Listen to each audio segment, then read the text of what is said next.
Coming to you from the DMV. By the way of the 703. Northern VA is that, and resting to be exact. I go by the name One Shot Mike of One Shot Enterprise. So this is what this is, y'all. We all have different perspectives in which we view the world. What I'ma do is bring you closer to the people and the issues that interest me. Y'all let me know who or what y'all want to see next. Before I take you anywhere, I always break down my reasons for each interview. And when we get there, I hit them with a few questions, get a few answers, get their perspective on a few things, and if it's an artist, might even get them to spit a verse or two. Whatever we do, the goal is to bring you my perspective of Arealaview. Alright, now let's get into it. One shot. Arealaview. Okay, for the, oh, you missing 2 things. Yeah, I'm ready. Alright, we ready to rock? Yeah. And that was recording right now? That's recording right now. Alright. Today we are honored to have the world-renowned former WBO, USBA, UBF All-American, NABF, WBC, and WBF champ, DeMarcus Chop Corley. Chop. It's been famously quoted on how you got your name, you know, you had fights and tell it real quick. But I was like, well, if I get a chance, if I'm getting a chance to talk to him, I want to hear from his perspective. So how'd you get the name Chop? At the age of 11 years old, we were in Nashville, Tennessee. It was the Silver Gloves, Nationals, and I was fighting 65 pounds. We arrived in Tennessee that evening, like Friday night, and we all got on the scale, and I weighed in 65 pounds flat. But by us driving from DC to Tennessee, we was hungry. It was a long road trip, so the trainer said, we're gonna take y'all out to eat. And my trainer at that time was Kenny Mallard. He said, Chop. No, he didn't call me Chop then. Yeah. He just said, DeMarcus, you know, you right at weight now. We're going out to eat. I don't want you to eat heavy now. You got to eat light. I said, okay, coach, I'm gonna eat light. I never forget we went to Burger King. And back then, Burger King had the salad bar, fix it yourself. Yeah. But with the salad bar, they had all the pastry, cupcakes, and ice cream, sundaes, and milkshakes and frosty. So I ate light. I had a salad, but in the process of the salad, I also had a burger, some French fries, and I had a milkshake and a sundae and some little toppings. I mean, I ate, and the next day I got on the scale, I weighed 75 pounds. Oh my goodness. My trainer said, you chop that food up, I'm gonna call you Chop. Yeah. Now you gotta move up in weight and fight the bigger guys. So I made it to the championship. At 75 pounds, I lost to a legend fighter who is named Danny Ramirez right now. Okay. I fought him back in 1986. So when you looking like the rituals, like preparing for a fight, is there anything that's a must do every fight? Like I know you got your training, but is there certain things like maybe it be? You tell me, man. Something that you have to do before every fight. Just before the fight or leading up to the fight? I say just before the fight. Yeah. For me, it's not a ritual, but I like to be around my kids. Yeah. It relaxes me. Yeah. It just keeps me at peace. If everything is okay at home, then I don't have to worry about that. There you go. It's focused. That's real. So we got to get into the music because I definitely, you know what I'm saying, I listened to some of the stuff you came out to, but there's one thing that I was looking for, I ain't come across it yet. Did you ever play go-go before one of your shows? I mean, back in the amateurs, I mean, I came off of go-go when I fought Randall Bailey. Yeah. Matter of fact, DC Armory. that is right. I caught that one late. I saw that last night. Out the numbers. Both are exactly the same age, 28. Bailey with the 2-inch height advantage. The reach is identical. And at yesterday's weigh-in, Corley 139. So here at the Armory in Washington, D.C., we are getting ready for our main event. It's DeMarcus Chop Corley versus Randall Bailey for the WBO 140-pound championship. Set for the official introductions from our ring announcer, the classy Jimmy Lennon Jr.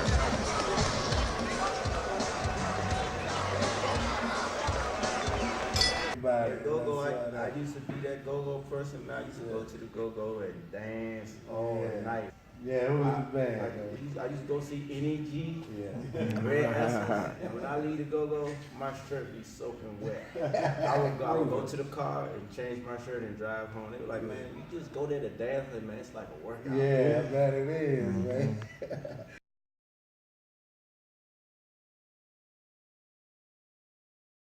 You know what? My man Corley. Say what? Yeah, say what? Say what? Say what? Come on, dance one more time. Come on. So where they at? Where they at? Where they at? I don't see him. He's alive. Where's he at? Where's Chris at? Where's he at? Please stop shot. Where's he at? Broadway crew.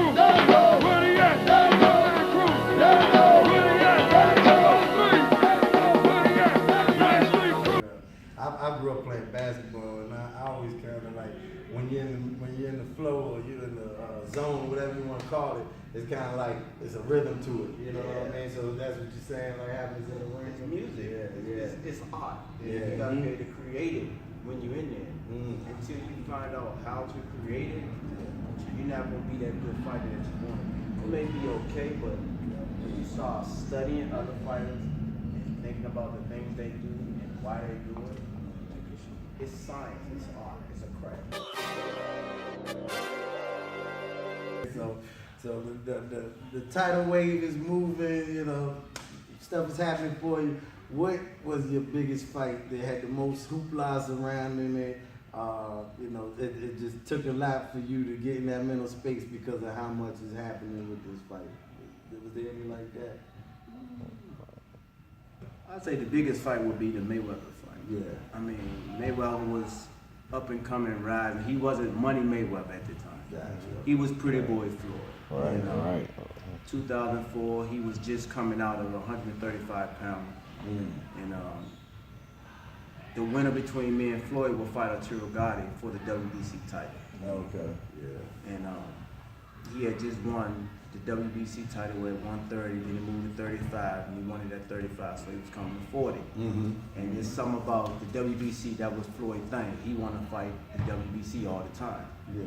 So Gotti had the title, and we fought for the eliminator spot. And the key was just stay focused and make Floyd exchange with us. And the trainer at that time was Don Turner. Okay. Holyfield former trainer.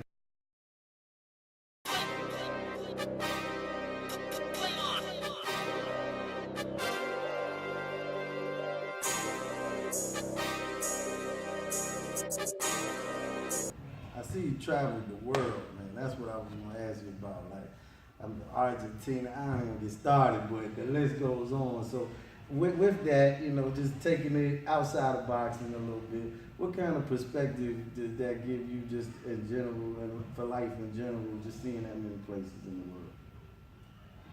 I tell any athlete, if you're into sports, take it serious and make sure you dedicate it 100%, because your sport can change your life. Boxing has changed my life. It has took me all around the world. I tell my sons all the time, you only gonna get out what you put in. If you put the work in it and dedicate yourself, something will come out of it. But if you cut corners and waste time, you're not gonna get what you want out of it. And if you want to be successful in the sport that you're in, you gotta dedicate yourself.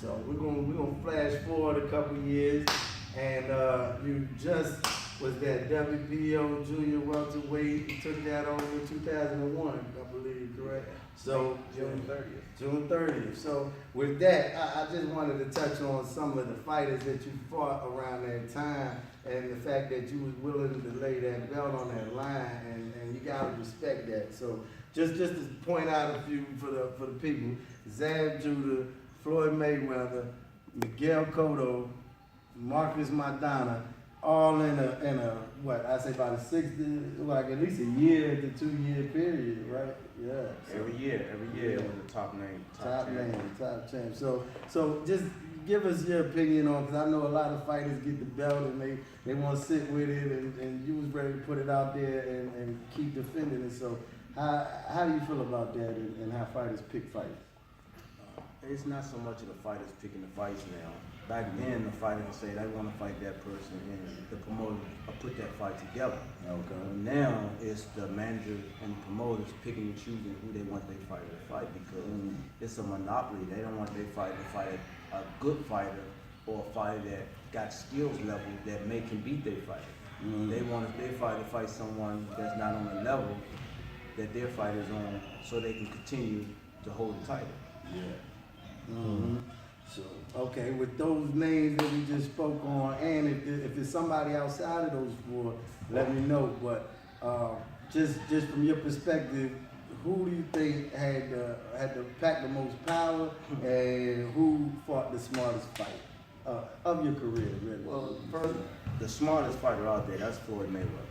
And I got a chance to fight him. He's a very smart fighter. And I exposed him in the key words to make Floyd exchange. I saw that. Floyd is not a punching person. He don't punch a lot of power. He uses speed and accuracy to break his opponent down. So the key was to make Floyd exchange. Yeah.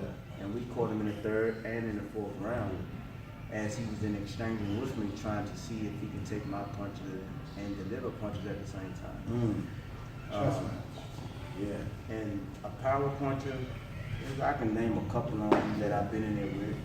First of all, I gotta say kudos to Frankie Hernandez.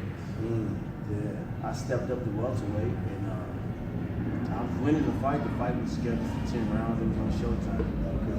I was boxing, slipping, moving, and I made a mistake. And he caught me with a right hand, and down go chop. I can laugh at That's what I'm about to say. You running up to laugh at it, and it's like, man, that's a serious 70-round fight. Let's put that out there. 79 and 50, right? Or 50 wins out of 79 fights. Like that's putting it on the line of ragged times. Like, how do you feel about that? Did you seek out that many fights, or did you have a plan? Like, yeah. I never thought I would have 25 fights as a professional. I just thought I'll become a professional fighter. And when I became USBA champion, I was happy. I celebrated. And I got the opportunity on a Tuesday. I got a phone call from Don King Promotions, and they asked me, Chop, we got an opportunity for you to fight for the world title. Okay. I said, sure. He said, okay, you gonna take the fight? I said, yeah, when is it? The fight was June the 30th. We got the opportunity 5 days before that, which would make June 25th. So I said, yeah, we're gonna take the fight. And my manager said, you ready? I said, I'm ready. And the reason the fight came about because I beat Enir Julio for the USBA title in 1999. Yeah. He became WBO world champion in 2001. And he was going to defend the title against another fighter, which was Felix Flores. That is Tito's Trinidad nephew. Okay. And they found out that Julio had cataracts before the fight, so he had to have eye surgery on that card. So they didn't want to count the whole card, so they said, would you take the fight on a 5-day notice and fight Flores, but the winner of the fight got to fight Julio because he got to have eye surgery. Okay. So I was like, okay. I beat him, then I got to fight this guy. So I was determined and focused to win the fight because we took it on a short notice. And I just, in the locker room, we just kept telling everybody, how long? Not long. And we watched Flores fight Sean Bay Mitchell the year before that. And we seen how he make mistakes and how we can capitalize off the mistakes. So we studied him, and the fight went 2 minutes and 49 seconds, the first round. Man. I was world champion.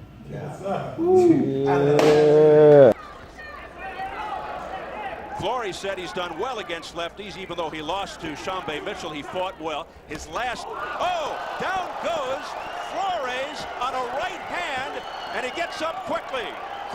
And now it's Flores tasting the canvas, a left hand down for the second time. There's no 3 knockdown rule, and he is on wobbly legs. 6, 7, 8. You okay? Come to me. He tells Jay Nady he's all right. Corley, as mentioned, and his camp said this was going to be a quick one. This is going to do it. Wow. Nady stops the fight in the first round. You want to demonstrate sitting on your punches from a guy who used to move a lot more than that. He did some work, made some great adjustments, improved a very awkward and tough style by tons. Well, chopped up Felix Flores in the first round to win the WBO Junior Welterweight Championship in emphatic fashion. I done it. It's mine. Tell us a little bit about your clothing line. We got Chop Sports. We got SKD. That's the ladies line. I told y'all I would drop that out there too. Exclusive. We got Triple C Promotions coming to you. We got Triple C Clothing Line. We got Little Chop gonna have his own clothing line. He already had his own shoe with his name on the back. Little Chop. He has his own boxing gloves already custom made. Yeah. He has a tennis shoe that's gonna come out this spring, 2018, next year. Getting ready to just start promoting and try to help other fighters look outside the ring of boxing. Gotcha. Most fighters, they think about the square. Yeah. It's that fight. That's right. You got to think about other things outside of boxing that you can market yourself to and make money. Right. Because boxing ain't guaranteed. You Yeah. can have that big fight Yeah. for $200,000, Mm-hmm. and that could be your last fight. Let's say you get a attack record. Yeah. Let's say you break your hand. Yeah. Let's say you dislocate your shoulders, and you can't fight for 4, 5 months, 6 months, a year off. No income is coming. Fighters got to learn how to market themselves outside the ring. That's smart. Man, I appreciate it. Any shout outs, anything you want to let the people know about or look out for, fights coming up or anything? We got the upcoming fight, which is in a couple of weeks. November 18th in Mississippi. Another tune-up fight. We're trying to get this thing rolling. If Zab Judah cooperate, we can get the rematch. Oh, yeah. Me and Zab Judah, unfinished business.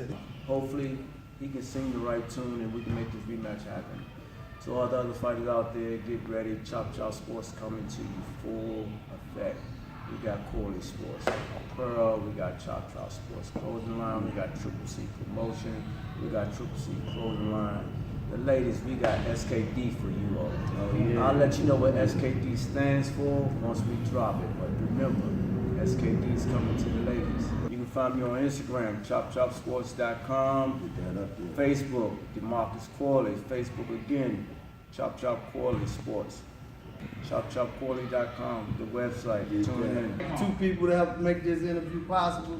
My man, City Styles, and my man Nelson held this thing down and made this thing happen. We appreciate y'all's time. Thanks for watching, and we out of here. Appreciate it. My man. Thanks.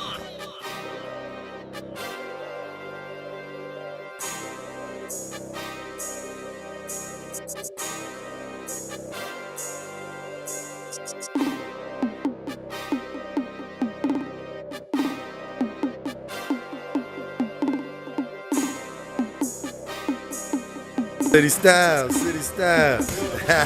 What's up, man? Yeah. Coming to you from the DMV. By the way of the 703. Northern VA at that, and resting to be exact. I go by the name One Shot Mike of One Shot Enterprise. So this is what this is, y'all. And you'll find all this on Arealaview.com.